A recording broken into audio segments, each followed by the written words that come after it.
4 words in 2 verses. Rejoice always and pray continually. This truth, communicated by the Apostle Paul in 1 Thessalonians 5:16 and 17, gives us a way of understanding how we can best live life. G.K. Chesterton, who was a great thinker and writer and speaker, influencing people like C.S. Lewis and Tolkien, who wrote The Lord of the Rings.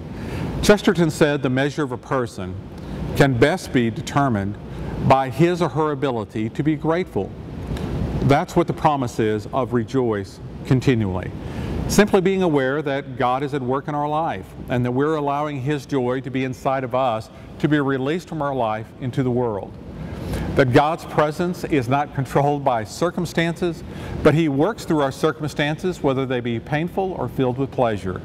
Being able to know the secret of how to rejoice continually.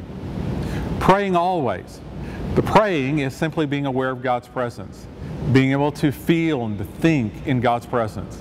That's also being able to give praise and a thanksgiving, but also our confession to God and our lifting up for God's presence to be at work in certain situations.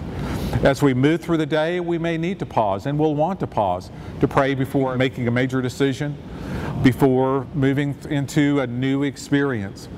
But most of the praying continually is just like the air we breathe, living in the full awareness that God is with you.